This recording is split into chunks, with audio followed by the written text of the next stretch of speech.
Kemudian kenapa dia disebut hamzah? Karena berbentuk hamzah. Kenapa dia disebut mutawassithah? Karena dia berada di tengah-tengah kalimat. Kenapa dia disebut alal wawi?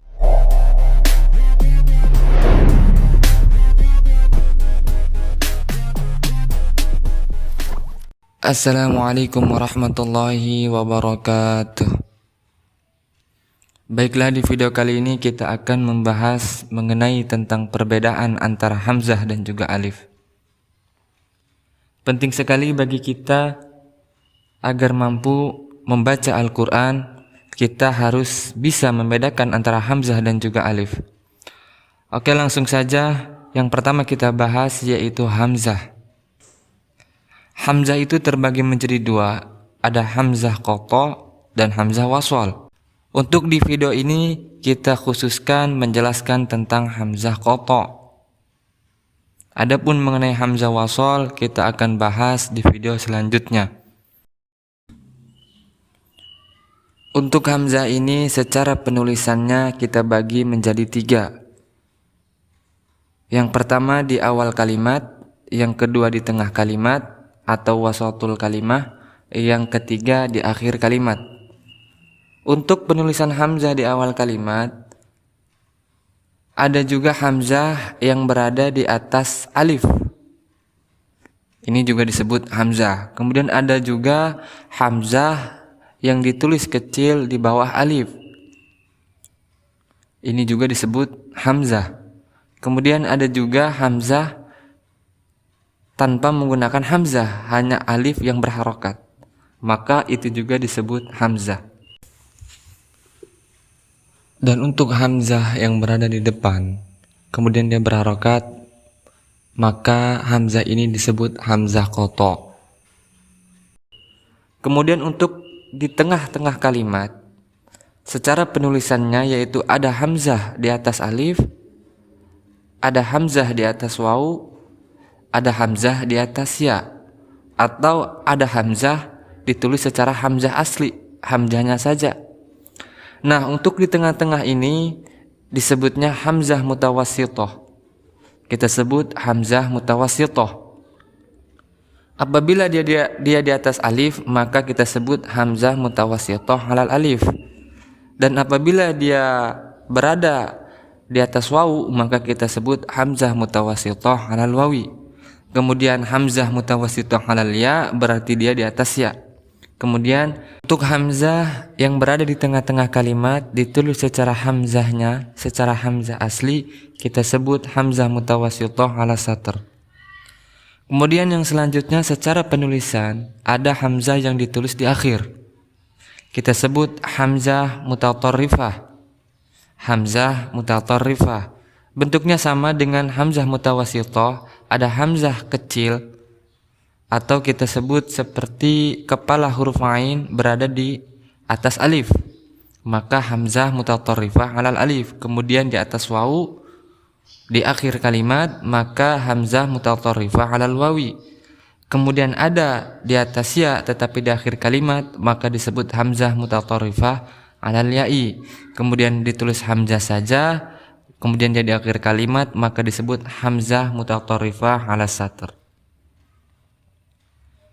Jadi secara penulisannya seperti ini. Kemudian perlu digarisbawahi bahwa semua hamzah ini semuanya selalu ada harokat. Artinya semuanya selalu berharokat.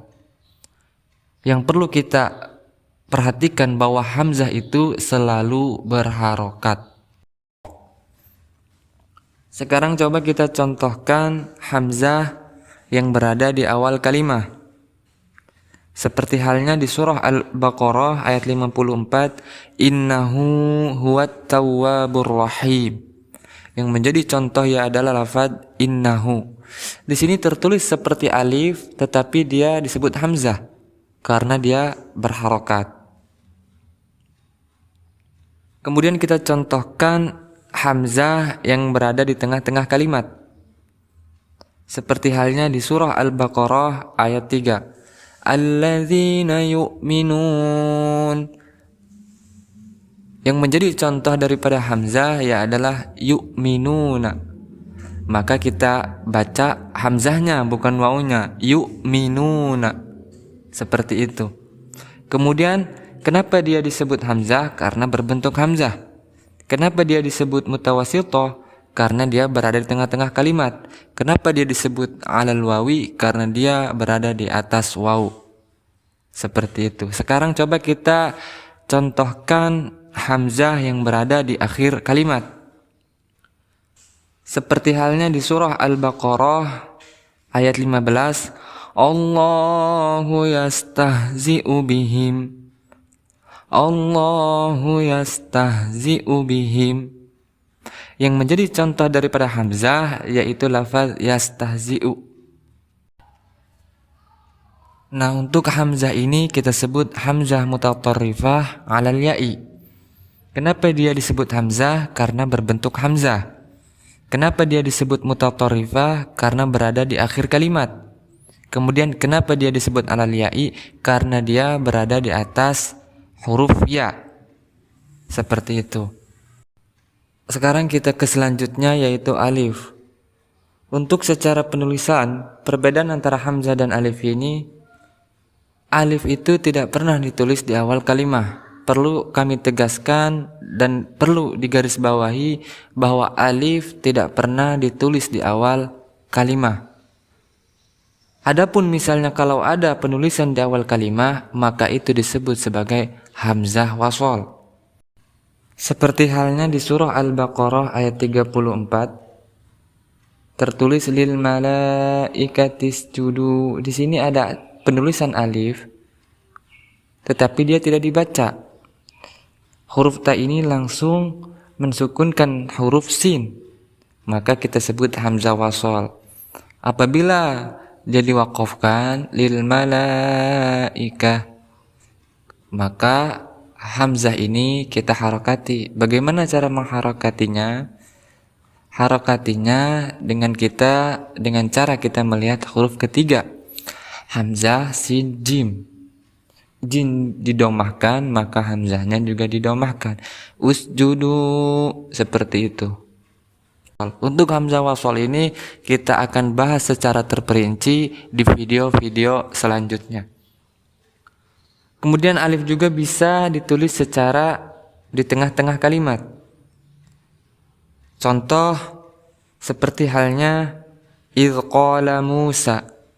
Idz qala Musa, ada huruf qaf, kemudian ada alif di situ di tengah-tengah kalimat. Kemudian ada juga alif di akhir kalimat. Penulisannya alif seperti biasa, kemudian juga ada alif yang seperti berbentuk ya. Nah, untuk ya ini, alif yang berbentuk ya ini disebut alif maksurah. Biasa disebut alif maksurah, atau sering sekali orang Indonesia menyebutnya alif bengkok. Begitu. Coba sekarang kita uraikan perbedaan antara hamzah dan juga alif ini di dalam Al-Quran. Sekarang kita buka surah Al-Baqarah ayat 34. Bismillahirrahmanirrahim. Wa idh qulna lil malaikati isjudu li Adama fasajadu illa iblis aba wastakbar wa kana minal kafirin. Di ayat ini kita bertemu dengan wa'idh. Ada alif kemudian berharokat, kemudian juga dia di awal kalimah. Maka ini disebut hamzah. Hamzah apa? Hamzah qata. Setelah itu ada qulna, di situ juga ada. Nah, di huruf setelah nun ini maka dia disebut alif. Dia tidak berharokat, dia hanya berfungsi sebagai menjadi mad. Kemudian lil malaikati, di situ sudah tertulis jelas bahwa itu hamzah. Kemudian lil malaikatis judu, di sini ada alif. Secara penulisannya dia alif, tetapi dia ditulis di awal kalimah usjudu, maka alif ini disebut hamzah. Hamzah apa? Hamzah wasol. Karena ta marbutoh ini langsung mensukunkan huruf selanjutnya yaitu sin, sedangkan hamzahnya tidak dianggap. Maka ketika diwakafkan, maka hamzah ini akan diberi harokat. Bagaimana cara mengharokatinya? Kita akan bahas di video pembahasan mengenai hamzah waswal.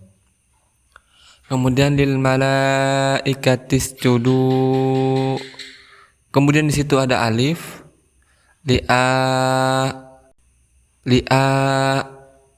di situ ada hamzah, fasajadu. Nah, setelah fasajadu ada alif ini. Yang pertama alif, kemudian setelah alif ini ada hamzah, disebut hamzah karena dia berharokat. Illa iblis. Nah, di sini juga ada hamzah di awal kalimat. Aba, setelah lafaz iblis ada aba.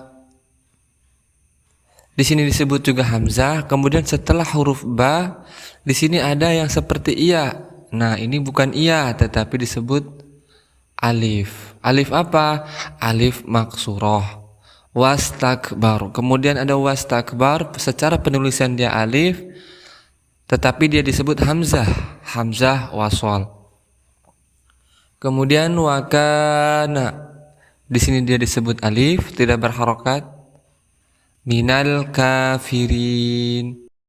Oke, sampai di situ dulu pembahasan kita kali ini.